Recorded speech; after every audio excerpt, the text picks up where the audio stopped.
So that's pretty cool. I'm really interested in that. Okay. Now the next one that you've got to show us today is Dungeon Petz. I want to call it a spiritual successor to Dungeon Lords because it's the same world. It's in the same world. Completely different game. Completely different game. A lot of people have said, is this a sequel or a prequel? It's not. It actually sort of takes place at the same time as Dungeon Lords. It's of about the same complexity level. Some of my friends said it's slightly more complex. Whoa. Others have said it's slightly less complex. Dungeon Lords is pretty hardcore. Yeah, it must be said. And I think one thing with this is, again, prototype artwork completely, is when you describe the game and the theme of it, people think, oh, this could be a light, fluffy game that I can play with my kids. It's not. It's another fairly moderate, complex game. The theme of the game is that you are breeders of pets, which you ultimately want to sell to the Dungeon Lords, because all evil Dungeon Lords need pets to keep them company. So you buy the pets when they're really small and cute and fluffy, lock them in a cage, and then you've got to look after them. And if you look after them well, they will grow. Right. And they will get bigger and they will get better. And then at a certain point in the game, some guy will arrive, and he'll say, right, I want to buy some pets off you. And each of the buyers has different requirements. Some of the buyers like angry pets, some of them like playful pets. Right. And you do get some advanced knowledge ahead of time of what the buyers are going to be, so that you can plan for it. Cool. So you're always planning a couple of turns ahead. So in this game you have 2 central boards, which are these. Each player also has their own player board. Right. You start the game with a certain number of imps.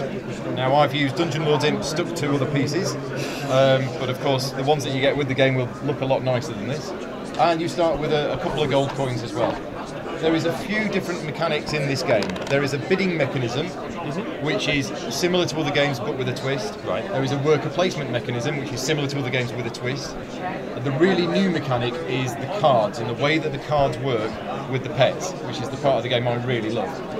Like I said, before we burst into it, I love these egg things. These pets, So the pets are insanely cute. Yeah, now to begin with, it's the designer of the game that actually did this prototype artwork, and I've had so many people say to me, "Is this going to be the final artwork?" And I've said, "Oh no, don't worry about it. The final artwork will be, far more professional than this. It's the same artist from Dungeon Lords." And they've said, "Oh, that's a real shame because these are really cute." Nice, yeah. So I think a number of people might, when they buy Dungeon Petz, might actually be trying to get hold of these images to stick over the top. I really like some of them. They're really nicely done. Each pet looks similar, but the key thing is these colours. Each pet is unique on the different colours that are available. And they start off quite small, and as they grow, you move this up. Okay? Right. Now, as I say, this is a homemade version. It's a little bit flimsy. The final version will look a lot better than this, and they won't spin round randomly as you pick them up. So the pet, when you buy it, starts off really small.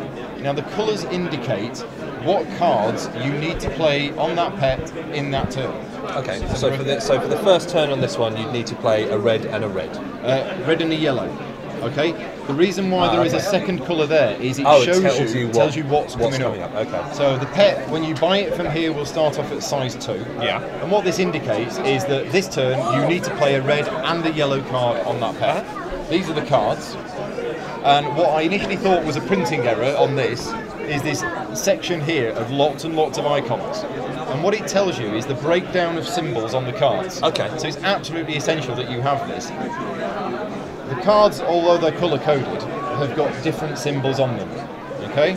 And it's the symbol that indicates what that pet needs for that turn. Right. So rather than there be a random factor that decides what your pet needs, you actually have some influence over deciding what the pet needs for that turn. Okay, cool. Okay, so this pet here, for example, if I was to choose to play that card and that card on it, this turn, then when the cards are revealed, we know that this turn the pet is quite hungry. It wants to eat something. So we look at what type of food it eats. There is meat and veg in this game, and this one eats vegetables. So I have to feed it. Okay?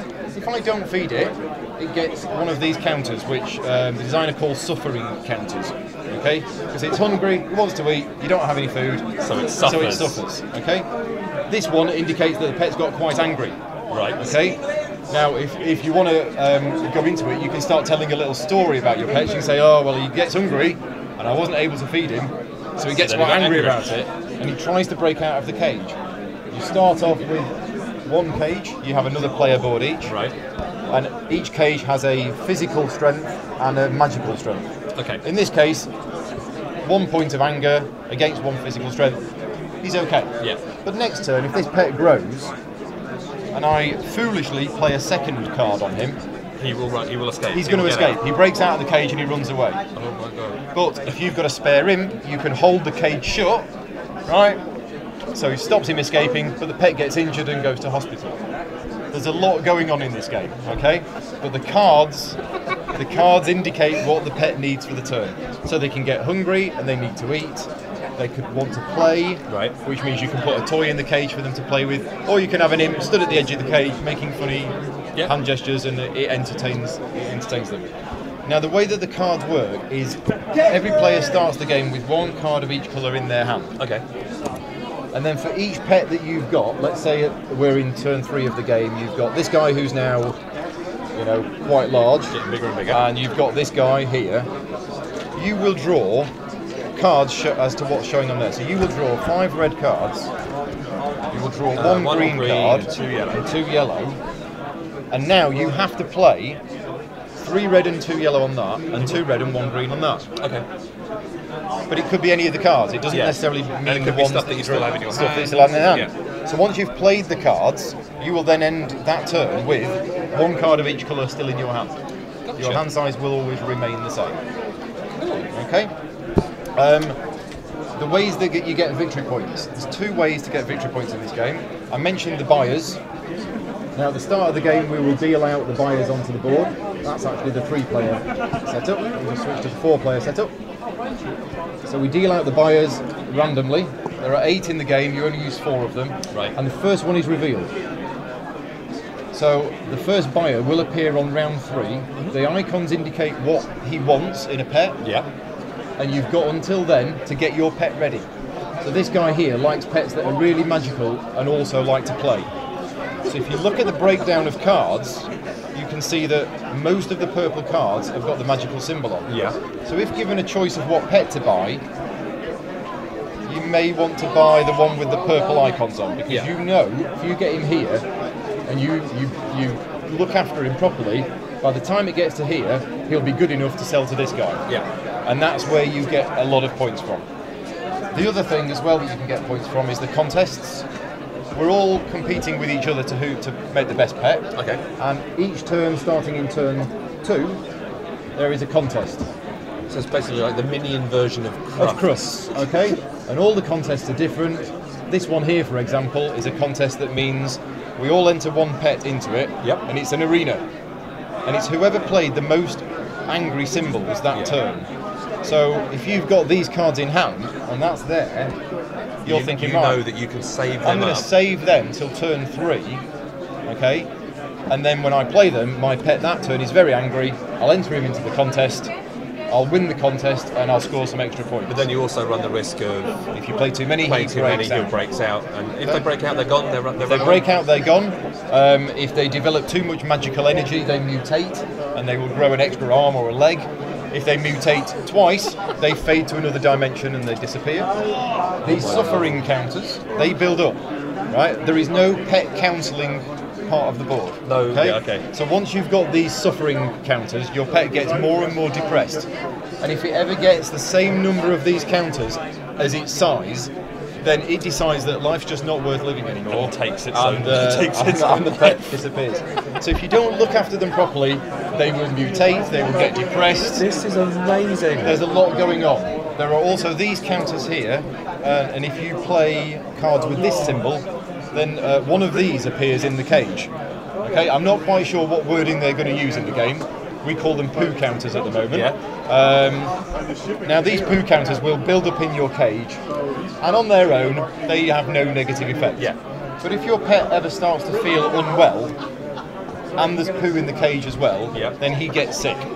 and he gets really depressed, and he gets really ill, and he doesn't grow. He doesn't die, but he doesn't grow. You can clear this up. At some point later on, if you move the pet out to a different cage, you can send in one of your imps. Okay, this is so. There's a lot going on. There's a lot going on. The worker placement mechanic is done on this board. This is where you pick up additional cages, and all the cages are different. This is where you buy your pets. This is where you pick up magic items that I won't bother explaining now.